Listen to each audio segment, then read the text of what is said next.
Good afternoon. हाँ जी बच्चे, आज हमने करना है समास का अर्थ क्या होता है, समास के भेद कितने हैं, समास की परिभाषा क्या है, इसके अंग कितने हैं। ठीक है, समास का पहले तो अर्थ क्या होता है, ये वाला चैप्टर कर रहे हैं हम। समास का ग्रामर का पेज नंबर है 81। ठीक है, हाँ जी, अपनी वीडियो ऑन कर लो बेटे।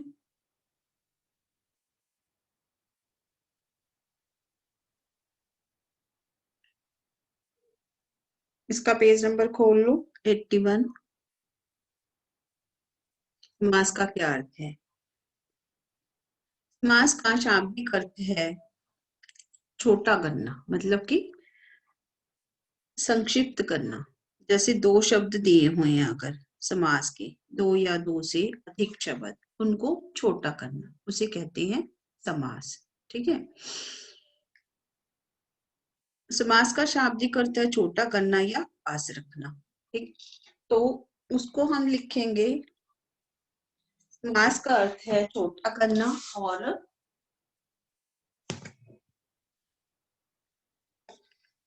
समास का अर्थ है छोटा करना और पास पास करना। ठीक है, तो इसका अर्थ होता है कि इसकी समास है जो संक्षिप्त हो जाता है और ये सुंदरता को, भाषा की सुंदरता को बढ़ा देता है। वो कैसे? समास दो या दो से अधिक शब्दों से बनता है। समास किससे बनता है? दो या दो से अधिक शब्दों के मेल को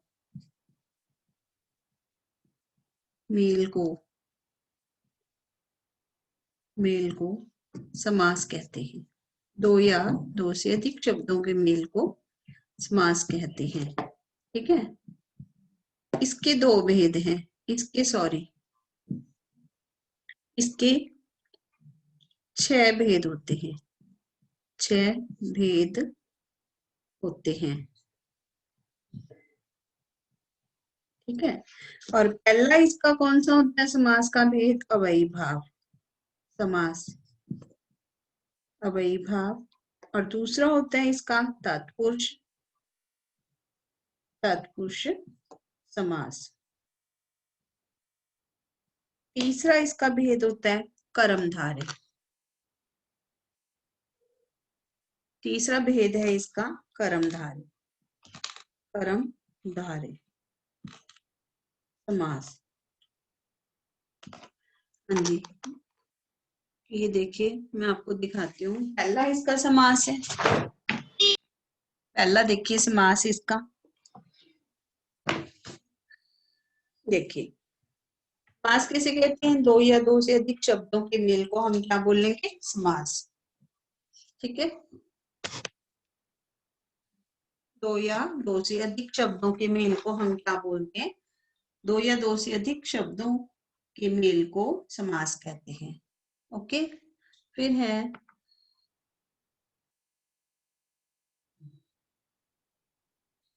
उसके बाद है इसके 6 भेद होते हैं। कौन कौन से भेद हैं इसके?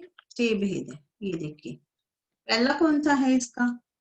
अवयवी भाव समास। ठीक है, दूसरा है इसका तत्पुरुष समास, तीसरा है इसका कर्मधारय समास। यहाँ से देखिए, आपको पूरा दिखेगा। ठीक है, नोट कीजिए इसको। पहला है इसका अवयवी भाव समास, दूसरा है इसका तत्पुरुष समास और तीसरा है इसका कर्मधारय समास। इनके नाम लिख लीजिए। फिर मैं आपको दिखाती हूँ इसका चौथा समास कौन सा होता है। चौथा समास है इसका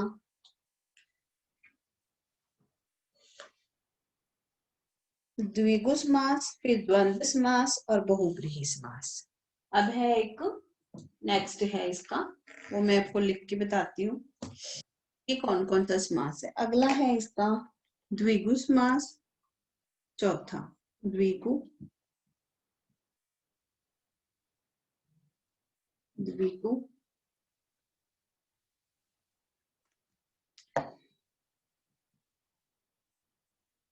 द्विगु समास।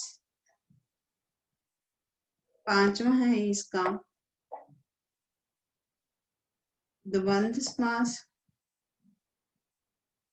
और छठा है बहुब्रीहि समास। छठे को क्या कहते हैं? बहुब्रीहि।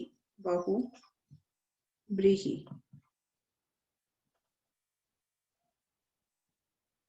बहुब्रीहि समास। ठीक है, अब देखिए इसको, लिखिए इसके नाम।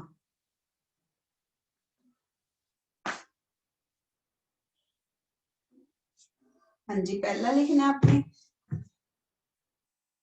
दो या दो से अधिक शब्दों के मेल को समास कहते हैं। ठीक है, फिर समास के 6 भेद होते हैं। अव्ययीभाव समास, तत्पुरुष समास, कर्मधारय समास। उसके बाद है द्विगु समास, द्वंद्व समास और बहुब्रीहि समास। इनके नाम लिख लीजिए सभी बच्चे। हाँ जी, नाम लिखिए इनके।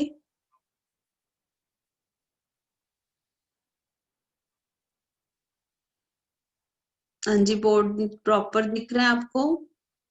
बोलिए नैना, उद्धव।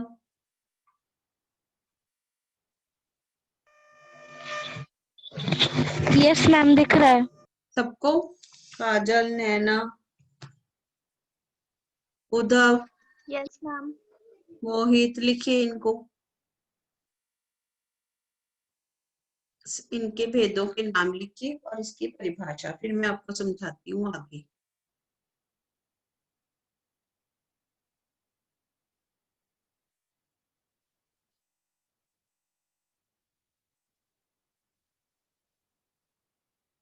इनकी स्पेलिंग ठीक लिखना सबकी।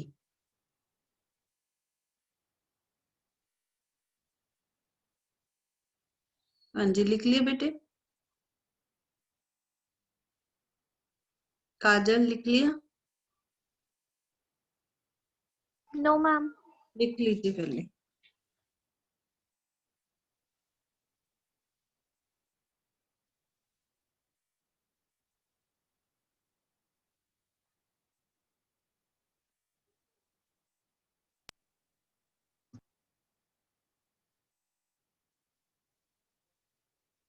दो या दो से अधिक शब्द जब मिलते हैं तो फिर क्या बन जाता है? समास।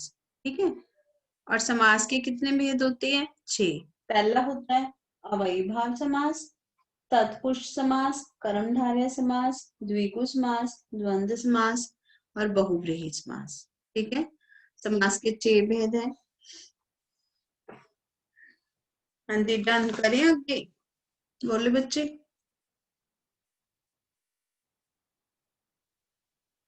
Yes ma'am. चलिए आगे करते हैं इसका, कि समास का शाब्दिक अर्थ होता है छोटा करना या पास रखना। भाषा में समास का प्रयोग संक्षिप्तता और शैली की सुंदरता के लिए किया जाता है।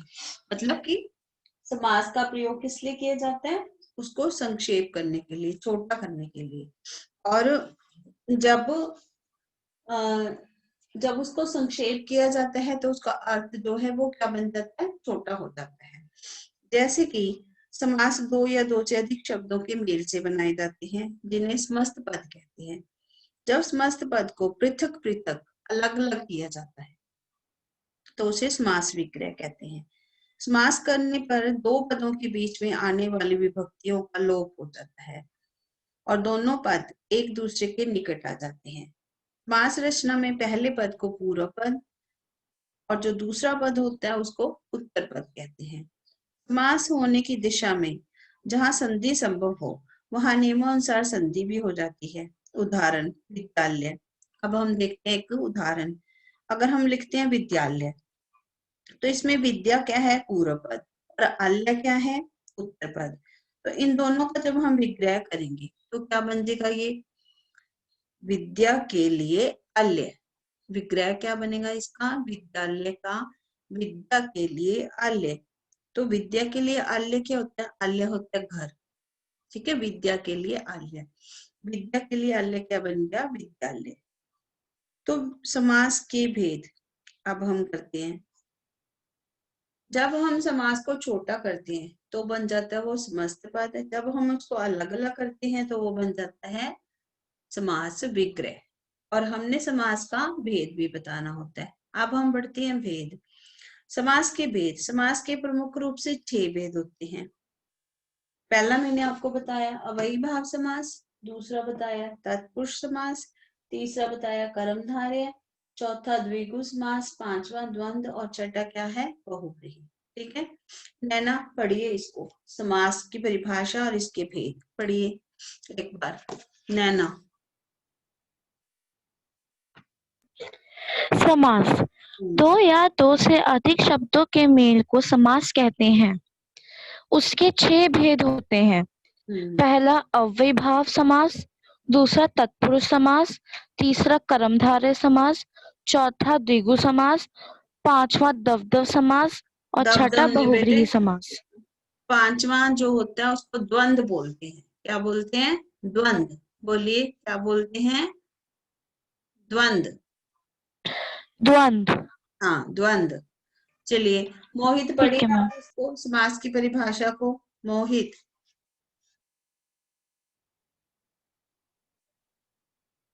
मोहित पढ़िए।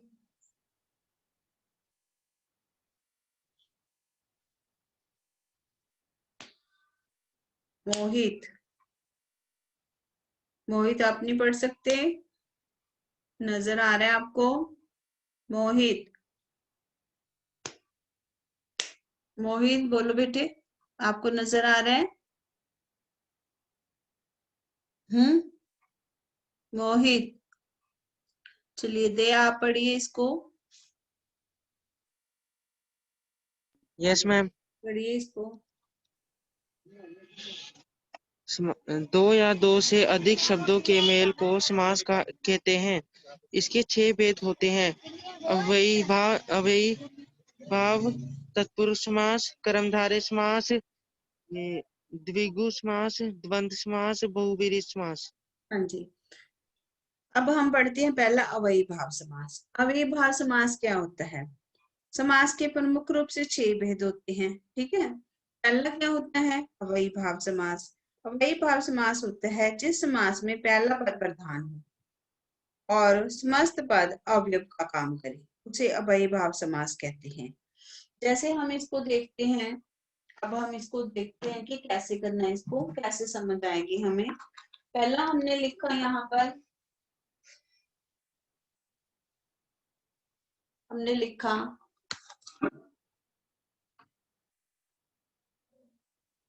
लिखा यहाँ जो है प्रतिदिन। क्या लिखा हमने? प्रतिदिन। प्रतिदिन। ठीक है, प्रतिदिन में प्रति क्या है? पहला पद है। ठीक है, और दिन क्या है? दूसरा पद। पहला और दूसरा दोनों मिलकर क्या बन गए? समास। अब हमने क्या करना है? विग्रह।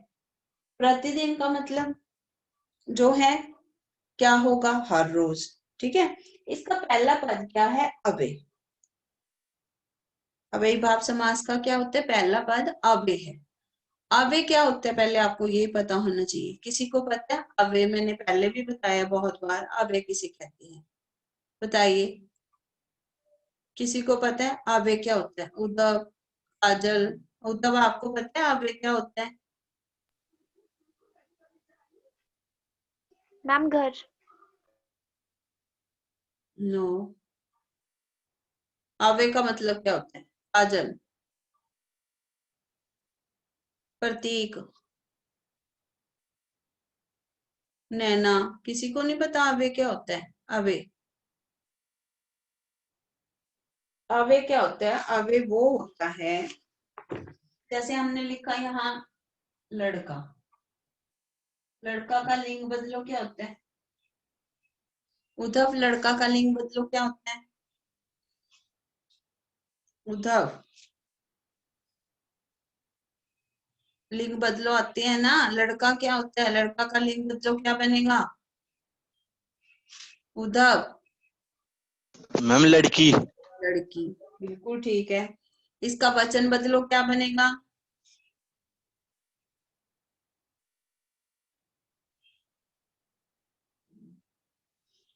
बोलो, वचन बदलो क्या होगा, बता दो। लड़का का वचन बदलेंगे तो क्या होगा, बहुवचन क्या बनेगा, लड़का का बहुवचन है। हाँ काजल, आप बताओ लड़का का बहुवचन क्या होगा, बोलिए। लड़के। लड़के। अब ये शब्द हमने लिखा लड़का, इसका लिंग बदलो भी हमें पता है, वचन बदलो भी बदला गया, ठीक है, लिंग बदलो भी बदला गया। और ये जो प्रति है, प्रति पहला पद है ना, इसका लिंग बदलो बन सकता है, वचन बदलो बन सकता है इसका, ये बदला जा सकता है, लिंग बदलो होगा इसका, बोलिए। No ma'am. नहीं ना।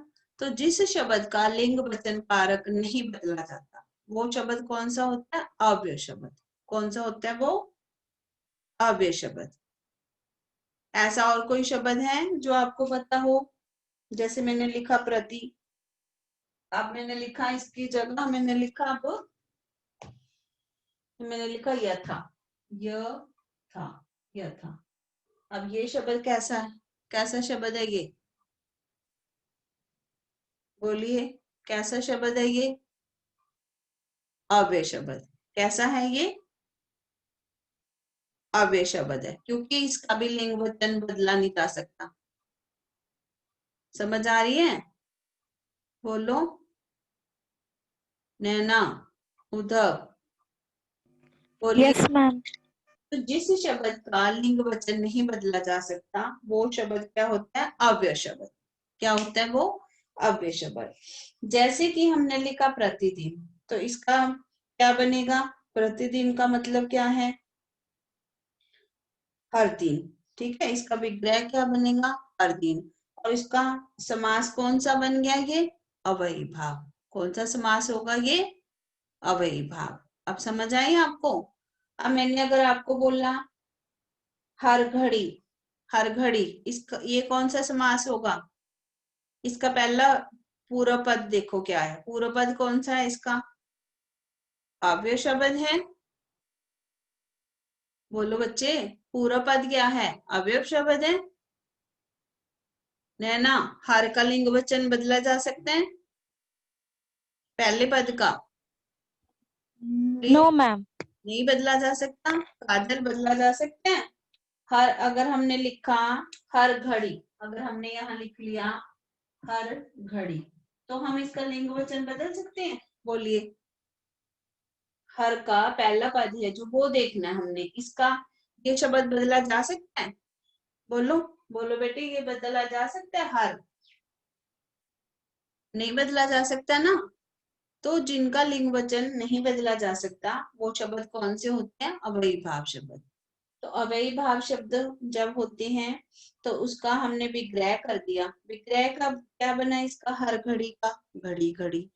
तो ये कौन सा समास हुआ, बोलिए, कौन सा समास हुआ अब ये, दया, कौन सा समास बन गया अब ये, अव्यय। अव्यय समास। उद्धव, कौन सा समास है ये अब, उद्धव, कौन सा समास है, मैम कौन सा, हर घड़ी, ये कौन सा समास है, आप बोलो नैना, ये कौन सा समास बन गया, मैम अव्ययी भाव समास। अव्ययी भाव। मोहित, कौन सा समास बन गया ये अब, अगर हमने पहचानना हो तो ये कौन सा समास है, बोलो बेटे, कौन सा समास है ये, मोहित, मोहित, ये अव्यय समास है। कौन सा समास बन गया ये, अव्यय समास, ठीक है। तो अव्यय समास में क्या होता है कि जैसे इसके और उदाहरण देखते हैं, हमने पढ़ा यथा समय, तो बना ये समय के अनुसार। ये कौन सा समास है, यथा जिसमें लगा है ये भी बदला नहीं जा सकता, ठीक, यथा संभव, यथा, यथा शक्ति, यथा समय। तो ये कौन से समास होते हैं, अव्यय भाव, जिनका पहला पद जो है अव्यय शब्द होता है, वो कौन सा समास होता है, अव्ययी भाव समास। अब बताइए, अब इसका बना निडर, निडर का विग्रह क्या बनेगा? इसको जब विग्रह करेंगे तो ये क्या बना इसका विग्रह? निडर, बोलो, निडर का देया क्या बना विग्रह करके? दयाचंद, निडर का क्या बना विग्रह करके? बिना डर के, क्या? अनिडर। अनिडर नहीं, इसका विग्रह करना है, उलट नहीं करना इसका। विग्रह का मतलब है इसका अर्थ खोल के बताना है हमने। निडर हुआ बिना डर के, ठीक है। अब जैसे हुआ यथामति, मति के अनुसार। यथाविधि, यथाविधि का क्या बनेगा विग्रह? बोलिए, क्या बनेगा यथाविधि का? विधि के अनुसार। यथा समय, समय के अनुसार। और यथामति, मति के अनुसार। यथाविधि, विधि के अनुसार। प्रतिदिन, प्रतिदिन क्या होता है? हर दिन। यथाशीघ्र, शीघ्र ही शीघ्र। निधड़क, बिना धड़के। आजीवन, आजीवन का क्या बनेगा विग्रह? नैना, आजीवन का विग्रह क्या होगा? आजीवन का विग्रह क्या बनेगा बेटे, बताओ? आजीवन, जीवन भर। जीवन भर, बिल्कुल सही है। बेशक, दया, बेशक का विग्रह क्या बनेगा? बेशक, इसका विग्रह क्या होगा? बोलिए, बेशक, इसका विग्रह क्या बनेगा बच्चे?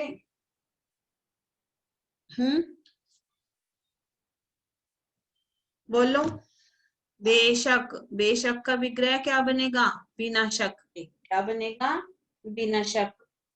बेफायदा, बेफायदा का दया क्या बनेगा विग्रह? बेफायदा, बिना फायदे। बिना फायदे। और प्रत्यक्ष, प्रत्यक्ष का विग्रह क्या बनेगा? प्रत्यक्ष, प्रत्यक्ष क्या होगा? आंखों के सामने, ठीक है। आमरण, आमरण क्या होता है? मरने तक। और निसंदेह, संदेह रहित। भरपेट, पेट भरकर। अब ये जितने भी मैंने बोले हैं इसमें आपने ये नोट किया, प्रत्यक्ष में प्र है जो, वो क्या है? अवयव भाव। आमरण में आ क्या है? अवयव भाव। और यथा वाले सारे क्या हैं? अवयव भाव। और उसके बाद है निधड़क, नी शब्द क्या है? अवयव, क्योंकि जिनका पहला पद क्या होता है? पहला पद क्या होगा बेटे? पहला पद होगा अव्यय। क्या होगा पहला पद? अव्यय।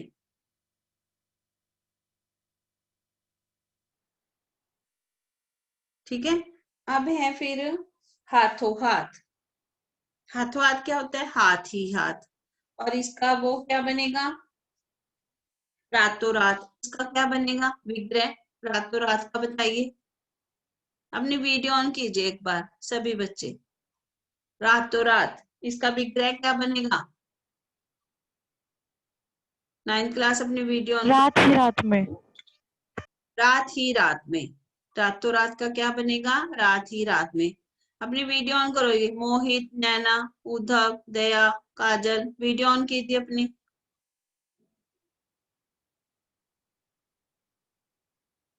वीडियो ऑन करो बेटे, अब क्या कर रहे हो? हम्म,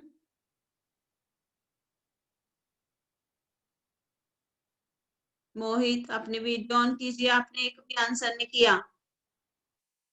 मोहित, मोहित अपना माइक ऑन कीजिए पहले। उद्धव अपनी वीडियो ऑन कीजिए।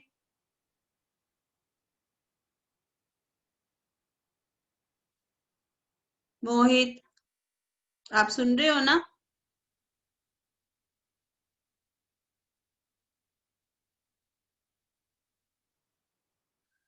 चलिए आगे करते हैं। अनजाने, अनजाने क्या होता है? बिना जाने। फिर है रातों रात, रात ही रात में। बेखटके, खटके के बिना। दिनों दिन, दिन के बाद दिन। आगे है बखूबी, बखूबी क्या होता है? खूबी के साथ। बाकायदा, कायदे के अनुसार। ठीक है। आजन्म, जन्म से लेकर। ये होते हैं अव्ययीभाव समास। जिसका पहला पद क्या हो? अव्यय हो, तो वो क्या माना जाएगा? अव्ययीभाव समास। अब हम पढ़ते हैं तत्पुरुष समास। तत्पुरुष समास क्या होता है? तत्पुरुष का शाब्दिक अर्थ होता है तत्, वह। पुरुष होता है आदमी, वह आदमी मतलब दूसरा आदमी। इस समास का नाम तत्पुरुष इसी आधार पर पड़ा है क्योंकि तत्पुरुष समास में दूसरा पद प्रधान होता है। अब इसमें हमने क्या देखा? पहला पद। ठीक है। अब दूसरे तत्पुरुष समास में हम देखेंगे, इसको देखना है दूसरे पद को। इसका पहला पद क्या है? अव्यय, तो हमने क्या बोला उसको? अव्ययीभाव समास। तो ये दूसरा क्या है? तत्पुरुष समास। तत्पुरुष समास में क्या होता है? दूसरा पद प्रधान होता है। जिस समास में दूसरा पद प्रधान होता है, ठीक है, और पदों के बीच में प्रथम कर्ता अंतिम संबोधन कारक के साथ किसी भी कारक की विभक्ति का लोप हो जाता है। वीडियो ऑन कीजिए बच्चे, वीडियो ऑन करके बैठो। दया, उद्धव, दया वीडियो ऑन करो।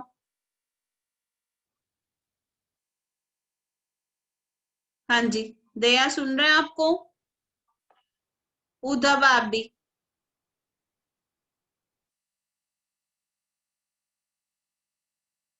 वीडियो ऑन कीजिए अपनी। मोहित,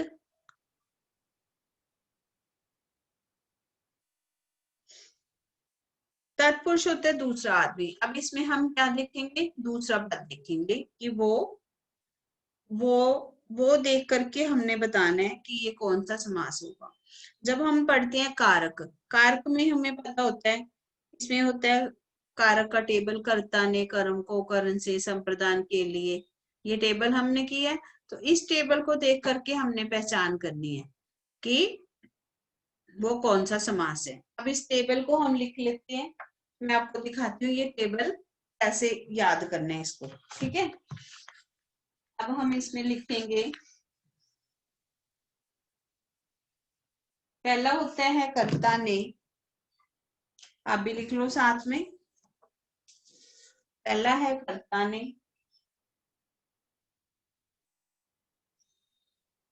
कर्म को, कर्ता ने कर्म को करण से, संप्रदान के लिए,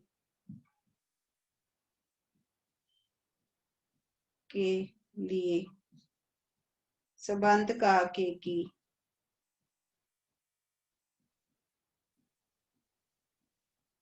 का के की, अपादान से अलग, अधिकरण होता है में पर,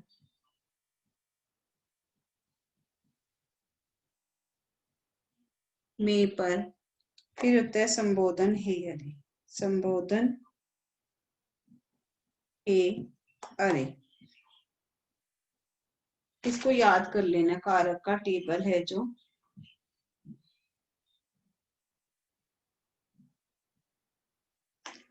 हाँ जी, ये देखिए टेबल, ये मैं टेबल दिखा रही हूँ आपको। ये देखो बेटे, ये देखिए। हाँ जी, टेबल में आपने ये टेबल लिख भी लेना है और लर्न भी कर लेना है। ठीक है। ये देखिए, ये है कर्ता ने कर्म को करण से, संप्रदान के लिए, अपादान संबंध का के की, अपादान से अलग, अधिकरण में पर, संबोधन हे अरे। ये टेबल आपने लर्न कर लेना है और इसको लिख भी लेना है। इसको अगर लर्न कर लोगे तो आपको ये जो समास है वो समझ आ जाएगा। ठीक है, लिख लीजिए इसको। फिर हम कल करेंगे तत्पुरुष समास। ओके, ये टेबल सबने अपने पास लिख लेना है, नोट कर लेना है सभी बच्चों ने। काजल आप भी नोट कर लो बेटे। मोहित, उद्धव, ये टेबल दिख रहा है ना आपको? मैम थर्ड में क्या लिखा है? थर्ड में लिखा बेटे करण से, कर्ता ने कर्म को करण से संप्रदान के लिए संबंध का के की अपादान से अलग अधिकरण में पर संबोधन है। अरे ठीक है, हाँ जी, नजर आ रहे बेटे आपको, दिख रहा है? नैना लिख लिया?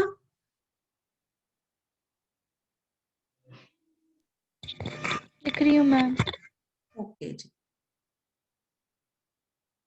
चलिए कल हम करेंगे तत्पुरुष समास।